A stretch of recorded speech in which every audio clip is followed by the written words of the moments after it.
இது வந்து என்னோட 3வது 100 டே ஃபங்க்ஷன். ஸோ கோமாளி, லவ் டுடே, அதுக்கப்புறம் டிராகன், ஹேட்ரிக்.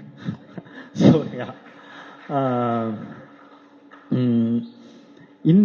இந்த படம் டிராகன் வந்து ரொம்ப இம்பார்ட்டண்ட் இந்த படத்தோட வெற்றி. ஏன் அப்படின்னா, இப்போ கோமாளி ஹிட் ஆகும்போது வந்து ஒரு படம் ஹிட் ஆயிடுச்சு. எப்பவுமே அந்த 2வது படம்ன்றது ரொம்ப இம்பார்ட்டன்ட் டைரக்டரா. இல்லைன்னா ஃபர்ஸ்ட் படம் லக்கு மாதிரி ஆயிடும், ஏதோ ஒரு படம் ஓடிடுச்சு அப்படின்ற மாதிரி ஆயிடும்.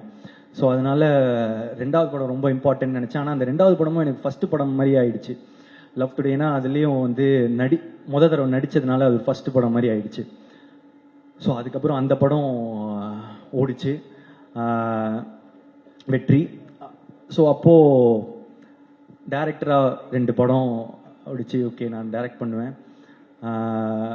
ஆனால் இப்போ ஆக்டராக திரும்ப ஒரு படம் தான் ஹிட்டு. ஏதோ ஒரு படம் ஹிட் ஆயிடுச்சு, இல்லை ஒன் டைம் ஒன்றோ அந்த மாதிரி லக் ஆகிடக்கூடாது அப்படின்றதுக்காக வந்து இப்போ 2வது படம் திருப்பி ஆக்டராக ரொம்ப இம்பார்ட்டன்ட். இன்னொன்று என்னென்னா, சரி நானே டைரக்ட் பண்ணி இவரே டைரக்ட் பண்ணி இவரே எடுத்துட்டாரு, அது பாசிபிள். இன்னொருத்தங்க டைரக்ஷனில் எப்படி நடிப்பாங்க? ஒரு ஆக்டராக தானே இன்னொருத்தர் டைரக்டரில் ஃபுல்லாக நடிக்கணும் அப்படின்றது ரொம்ப இம்பார்ட்டன்ட்ல. ஸோ இதெல்லாம் சேர்ந்து டிராகனில் வந்து உழுது. லவ் டுடேயோட எக்ஸ்பெக்டேஷனும் டிராகனில் வந்து உழுது.